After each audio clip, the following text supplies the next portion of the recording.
তো আপনাদের জানানো ছিল 16 তারিখ থেকে 1 তারিখ পর্যন্ত এই বিধিনিষেধগুলো থাকবে। কিছু নিউ ডাইরেক্টিভস দেওয়া হয়েছে। নিউ ডাইরেক্টিভসটা এখানে সিএস আপনাদের পড়ে দিচ্ছে। নমস্কার ম্যাম, যেটা হচ্ছে আমাদের যেটা ম্যাডাম বললেন 15 তারিখ অবধি 16 তারিখ থেকে যে রেস্ট্রিকশন আমরা আগে করেছিলাম 15 তারিখ অবধি রেস্ট্রিকশন ছিল, তার নতুন কিছু যুক্ত হচ্ছে। তার মধ্যে পুরনো যেটা আছে সেটা থাকবে। আমি এক একটা করে পড়ে যাচ্ছি, যদি কোনো কনফিউশন হয় তারপরে যেটা গভর্নমেন্ট অর্ডার বেরোবে তখন আপনারা ভালোভাবে দেখতে পাবেন। প্রথম যেটা আছে, প্রথম আমরা যেটা হচ্ছে যারা এমার্জেন্সি সার্ভিসেস যে গভর্নমেন্ট হসপিটাল গভর্নমেন্ট যেটা অফিসগুলো আছে সেটা আমরা আমাদের রেস্ট্রিকশন আওতা থেকে বাইরে রেখেছি। সেটা হচ্ছে emergency and essential services like health care, veterinary services, law and order, courts, social welfare homes, correctional services, power, drinking water supply, telecom, internet, print and electronic media, fire services, disaster management and civil defense, sanitation, sewerage and funeral services. এটা আগে যখন থেকে আমাদের restriction হয়েছে তখন থেকে এই services এই গভর্নমেন্ট অফিসগুলোকে ছাড় দেওয়া হয়েছে, যেহেতু এমার্জেন্সি সার্ভিসের সঙ্গে যুক্ত আছে। এবার নতুন যেটা আমরা যেটা করছি সেটা হচ্ছে এই ऊपर इमरजेंसी गवर्नमेंट ऑफिस बात दिए समस्त गवर्नमेंट ऑफिस যেটা হবে as per normal working hours কাজ করবে with 25% of the strength। 25% যে কর্মচারী আছেন তাদেরকে নিয়ে সমস্ত গভর্নমেন্ট অফিস চালু থাকবে 16 তারিখ থেকে। যে হেড অফ ডিপার্টমেন্ট আছেন তারাই একটা ডিউটি রোস্টার তৈরি করে নেবেন আর তারাই আমাদের অফিসার যারা আসবেন অফিস অ্যাটেন্ড করতে তাদের জন্য যানবাহন ট্রান্সপোর্টের অ্যারেঞ্জমেন্ট করবে। Private and corporate offices will also remain open for restricted hours from 10 a.m. to 4 p.m. Private and corporate offices shall also remain open from 10 a.m. to 4 p.m. with not more than 25% of the strength। যেরকম government office ক্ষেত্রে আছে, government অফিসে কোনো সময় সীমা নেই, কিন্তু private and corporate অফিসে 10টা থেকে 4টা অবধি খোলা থাকবে আর 25% এর বেশি যে ম্যান পাওয়ার আছে তারা থাকতে পারে না। তারপরে ওরাও যে আছে এমপ্লয়িজদের ক্ষেত্রে, এমপ্লয়িজ যারা আছেন তারা এমপ্লয়িজদের ক্ষেত্রে ট্রান্সপোর্ট অ্যারেঞ্জমেন্ট করবেন আর সেই ট্রান্সপোর্ট যেটা ব্যবহার করবেন তার জন্য ই পাস যেটা আছে কলকাতা পুলিশ অথবা ডিস্ট্রিক্ট অ্যাডমিনিস্ট্রেশন কাছ থেকে এটা নিয়ে নেবেন। একটা অ্যাপ আছে, অ্যাপ মাধ্যমে তারা ই পাসটা প্রিপেয়ার করতে পারবেন। আমরা আলাদাভাবে ক্যালকাটা পুলিশ কমিশনার এবং ডিজি সাহেবের সঙ্গে বসেছি যে অ্যাপ ব্যবহার করে তারা ই পাস নিতে পারে। All production units and industries including IT and ITS may function with 50% of the total strength in each shift subject to vaccination of the employees, wearing of mask and maintenance of physical distancing। এই ক্ষেত্রেও যেটা আছে এমপ্লয়িজরা transport arrangement করবে আর সেই যে transport arrangement করবে তার জন্য ই পাস কলকাতা পুলিশ এবং ডিস্ট্রিক্ট অ্যাডমিনিস্ট্রেশন থেকে নিয়ে নেবে। Parks may remain open for morning walks, physical exercise, etc. during 6 a.m. to 9 a.m. পার্কগুলো খোলা থাকবে, সেটা হচ্ছে for morning walks and physical exercise। কিন্তু এখানেও যারা ভ্যাকসিনেশন নেবে তারাই কিন্তু মর্নিং ওয়াকটা করতে পারবে। 6 a.m. to 9 a.m. তারা যারা এই পার্কে যারা ঢুকতে পারে তারা কিন্তু ভ্যাকসিনেটেড হতে হবে। ডাবল যে ভ্যাকসিনেশন যাদের হয়নি তারা এই পার্কে ফিজিক্যাল এক্সারসাইজ অথবা মর্নিং ওয়াক করতে পারবে না। এটা বাধ্যতামূলক, ভ্যাকসিনেশন বাধ্যতামূলক দুটোই ডোজ। তারপরে আছে retail shops and vendors, bazaars and haats relating to vegetables, fruits, groceries, milk, bread, meat and eggs shall be allowed to remain open between 7 a.m. to 11 a.m. only। এটা আমাদের আবার বলে দিচ্ছি, retail shops and vendors, bazaars and haats relating to vegetable, fruits, groceries, milk, bread, meat and eggs shall be allowed to remain open between 7 a.m. to 11 a.m. only। তারপরে যেটা আছে অন্যান্য যে শপ আছে যেটা আমাদের যেটা এখন বললাম 10টা থেকে 7টা থেকে 11টা, অন্যান্য শপগুলো খোলা থাকতে পারে from 11 a.m. to 6 p.m. from 11 a.m. to 6 p.m. অন্যান্য শপও খোলা থাকতে পারে। তারপরে আছে restaurant and bars including hotels and including in hotels, যেটা রেস্টুরেন্ট বারস হোটেলস এর মধ্যে আছে, শপিং মলস মধ্যে আছে, may remain open during 12 noon to 8 pm with 50% seating capacity. যেটা রেস্টুরেন্ট বারস আছে, যারা বাইরে আছে, হোটেল মধ্যে শপিং কমপ্লেক্সের মধ্যে আছে, তারাও খোলা থাকতে পারে 12 noon to 8 pm অবধি with 50% seating capacity. Retail shops in shopping malls and market complexes may remain open during 11 am to 6 pm with 25% workforce and restricted entry of people oblique customers up to 30% at a time. যেটা shopping malls এর মধ্যে ও market কমপ্লেক্সের মধ্যে যেটা শপগুলো আছে তারাও খোলা থাকতে পারে from 11 am to 6 pm, কিন্তু যে শপগুলোতে যেটা আছে ওয়ার্কফোর্স 25% থেকে বেশি হতে হবে না, আর তারপরে কোনো সময় ওখানে যে ক্যাপাসিটি আছে শপিং মল ও কমপ্লেক্সে তার 30% এর বেশি মানুষ ঢুকতে পারবে না, শপিং কমপ্লেক্সে যেতে পারবে না একসাথে। Operations relating to tea auctions may resume with 25% of the total strength. Tea auction যেটা আছে শুরু হতে পারে সেটা 25% of total strength. Games and sports may resume in stadium and sports clubs without spectators. খেলাধুলা যেটা স্টেডিয়ামে ও স্পোর্টস ক্লাবে শুরু হতে পারে but without spectators. তারপরে যেটা হচ্ছে indoor and outdoor shooting and associated activities related to TV programs and cinema may resume with not more than 50 persons per unit at a time.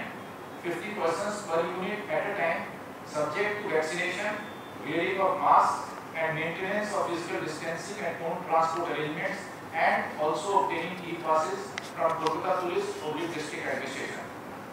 এটা মোটামুটি নতুন যেটা রেস্ট্রিকশনে যেটা রিল্যাক্সেশন দেয়া হচ্ছে 16 তারিখ থেকে। আগে যেটা আমাদের রেস্ট্রিকশন ছিল সেটা বহাল থাকবে। All school, colleges, universities, polytechnic, anganwadi centre and other educational and academic institutions shall continue to be closed. All intra-state local trains, metro railway and intra-state bus services and inland water transport shall remain closed except for staff special trains for movement of emergency and essential services personnel. Movement of private vehicles, taxis and auto rickshaw will be prohibited except to and from hospitals, nursing homes, diagnostic centers, clinics, airports, terminal points, media houses, etc. All social, cultural, academic, entertainment related gatherings, groupings and congregations shall continue to be prohibited. এটা আগে restriction ছিল, এটা continue থাকবে। All beauty parlors, cinema halls, gyms, spa and swimming pools shall remain closed. আগে ছিল, এখনো বন্ধ থাকবে। Not more than 50% persons shall be allowed at a time in marriage and other social gatherings. কোনো change নেই এখানে। Funeral rituals shall be allowed with not more than 20 persons at a time. আগে যেটা ছিল সেটা বহাল থাকবে। और ব্যাংক ক্ষেত্রে সেদিকে আমরা বড় চারটে রেস্ট্রিকশন আগে ছিল সেটা কন্টিনিউ থাকবে। সেটা হচ্ছে e-commerce, home delivery of all commodities shall be allowed, এটা কন্টিনিউ থাকবে। Banks and financial institutions can remain open for restricted hours between 10 am to 2 pm and for the operations of the ATM. Petrol pumps, LPG gas offices and distribution centers shall remain open. Print, electronic media and social media, MSOs and cable operators shall remain open, and SEBI regulated and notified market entities shall remain open.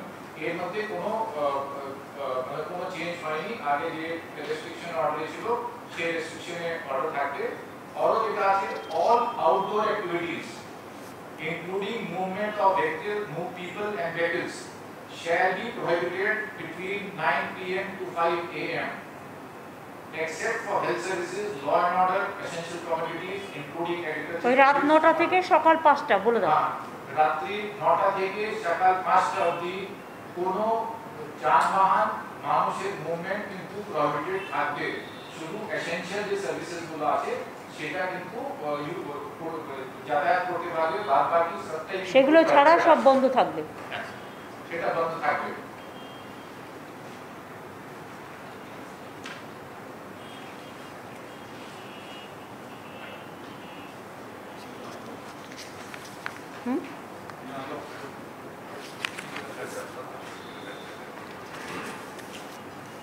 শুনলেন আমাদের chief secretary বললেন কিছুটা directive new directive দেওয়া হয়েছে, যাতে কিছুটা ছাড় দেওয়া হয়েছে, অন্তত একদম পুরো বন্ধ থাকার থেকে কিছুটা 25%, 50% অনেক জায়গায় অ্যালাউ করা হয়েছে।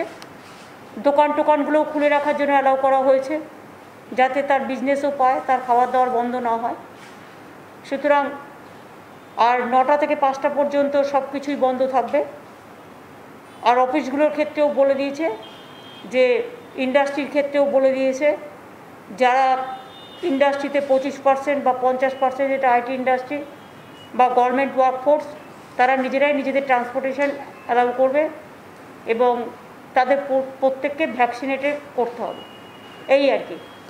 আর টেলিভিশন শুটিং, সিনেমা, এরা সবাই আমাদের রিকোয়েস্ট করেছিল, আমরা 50 জনের মধ্যে করতে বলেছি, প্রোভাইডেড তাদের সবাইকে ভ্যাকসিনেটেড হতে হবে এবং তাদের মাস্ক পরতে হবে, স্যানিটাইজ করতে হবে, এইগুলো থাকবে।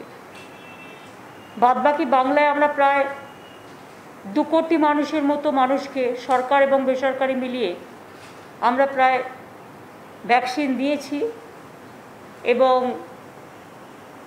সুপার স্প্রেডার যারা, তাদের বিশেষ করে করা হয়েছে। এতে বাংলা অনেকটাই সেফ আছে। আমি যেমন একটা হিসেব দেখছিলাম, যে যখন আমাদের ইলেকশন হচ্ছিল 7th phase, 8th phase, 4th phase, 5th phase, 6th phase, তখন 22% পজিটিভ ছিল, 20% পজিটিভ ছিল, এমনকি last day of election 32% positive ছিল। এখন সেটা পজিটিভিটি রেটে 6%-এর কাছাকাছি এসছে। তবে আমরা আশা করি এটাও আমরা কমিয়ে ফেলব সকলের সহযোগিতা নিয়ে। এই পর্যন্ত, আর কিছু তো বলার নেই। আর আজকে ফুড ডিপার্টমেন্ট নিয়ে ডিটেলস আমাদের আলোচনা হয়েছে, রেশন নিয়ে, যাতে ঠিকমতো মানুষ রেশন পায়, তার জন্য পুরো ফুড ডিপার্টমেন্টকে আজকে ডাকা হয়েছিল, ডিএমএসপিদেরও ডাকা হয়েছে। জেলা টু জেলা রেশনিং ব্যবস্থা নিয়ে, কোভিড ব্যবস্থা নিয়ে ডিটেলস আলোচনা হয়েছে এবং আগামী দিন দুয়ারে রেশন প্রোগ্রাম চালু করতে আমাদের কিছুদিন টাইম লাগবে, প্ল্যানিং হচ্ছে। আগামী 16 তারিখ কৃষকদের, যেটা আমরা 10,000 টাকা করে দেবো বলেছিলাম, যার 1 একর জমি আছে আর যার কিছুই নেই, অল্প আছে, সেও 4,000 টাকা করে পাবে। সুতরাং সেই প্রোগ্রামটা 16 তারিখে আমরা লঞ্চ করব। তারপরে আস্তে আস্তে আমরা লক্ষ্মীর ভাণ্ডার, স্টুডেন্টস ক্রেডিট কার্ড আর দুয়ারে রেশনটা আমরা অ্যালাউ করব। দুয়ারে ত্রাণ, এটা আমাদের চলছে এবং এখনও পর্যন্ত প্রায় 4 লক্ষ মানুষ বিভিন্নভাবে আবেদন করেছে। সেটা 18 তারিখ পর্যন্ত ডেট দেওয়া আছে। তারপরে 19 তারিখ থেকে রিভিউ হবে, 1 জুলাই থেকে পাবে। এই পর্যন্ত। আর কিছু আপনাদের আছে? হ্যালো, দিদি, আপনি আগেই বলেছেন যে মাধ্যমিক উচ্চ মাধ্যমিক পরীক্ষা হবে না, কিন্তু একটা কনফিউশনকে কিভাবে মূল্যায়ন হবে সেই বিষয়টি কি আপনারা ঠিক করতে পেরেছেন? সেটা বোর্ড যখন ঠিক করবে আপনাদের জানিয়ে দেবে। এটা তো বোর্ডের ব্যাপার, এডুকেশন ডিপার্টমেন্টের ব্যাপার, তারা 2-1 দিনের মধ্যে জানিয়ে দেবে। আমি চাই স্টুডেন্টরা যাতে কোনো বিপদে না পড়ে, তাদের ভবিষ্যৎ যাতে নষ্ট না হয়। তারা আমাদের ছোট্ট ছোট্ট প্রিয় সাথী, 10ই বলুন, 12ই বলুন, তারা যাতে মেন্টাল কোনো যন্ত্রণা না পায়, সব দিকে নজর রেখেই এডুকেশন ডিপার্টমেন্টকে বলবো তাদের দিকটা ভেবে ব্যবস্থা নিতে, যাতে তারা সাফার না করে। দিদি, আপনি আমাদের রাজ্যে প্রায় 6 কোটি মানুষকে অবদান নিয়ে আসা হয়েছে, আপনি বেশি, কিন্তু সাম্প্রতিক সময় সুপ্রিম কোর্টের একটা অবজারভেশন বলছে যে 10 কোটি, কোথার থেকে আপনি 6 কোটি সংখ্যাটা পাচ্ছেন? 10 কোটি, খাদ্যসাথী 10 কোটি, বলুন। 10 কোটি 30 লক্ষ। সেক্ষেত্রে সুপ্রিম কোর্টের যে অবজারভেশন 4টি রাজ্যের প্রতি জানানো হয়েছিল, তার মধ্যে আমাদের রাজ্য এবং দিল্লিও রয়েছে, তো এটার বিষয়ে কি কোনো না না, ওয়ান নেশন ওয়ান রেশন আমাদের কোনো প্রবলেম নেই। ওয়ান নেশন ওয়ান রেশনের কাজ তো চলছে, আমরা করছি। আমাদের কিছু আধার কার্ড বাকি আছে, সেটা করে ফেলতে হবে, সেটা আমরা 3 মাসের মধ্যে করে দেবো। হ্যাঁ, বলুন। It is on process. হ্যাঁ,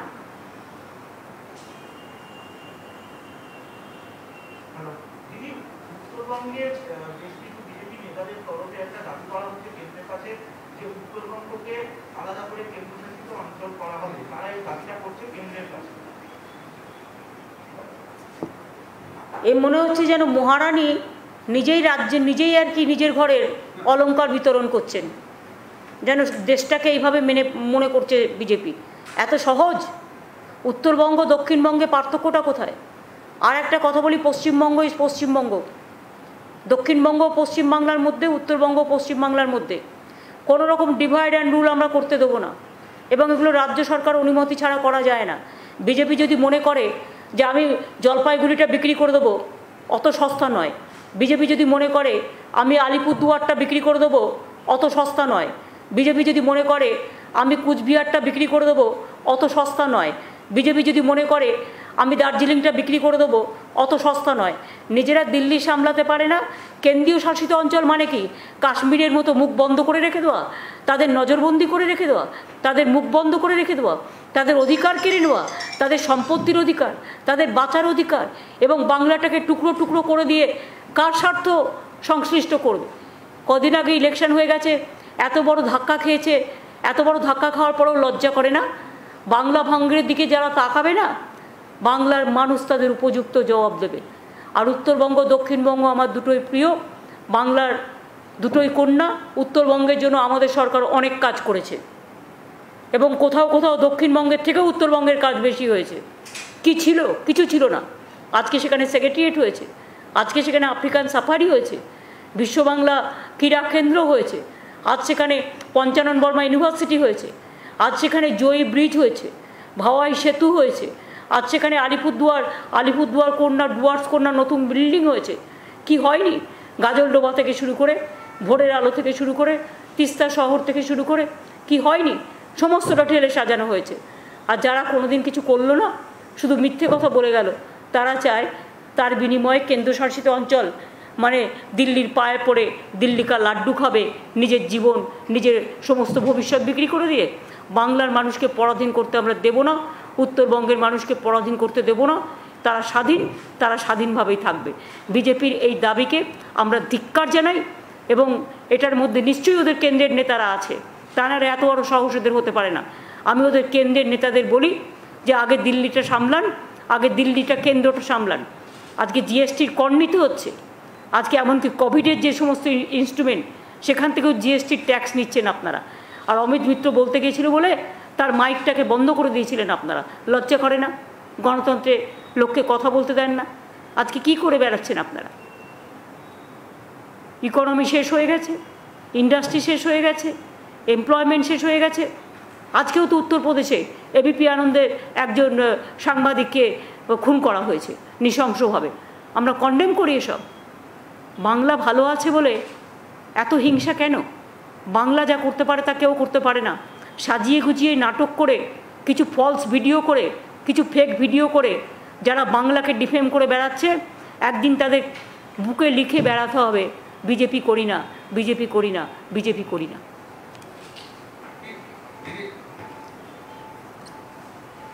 आई थिंक ओवर। कल आम आदमी पार्टी की ओर से You are late.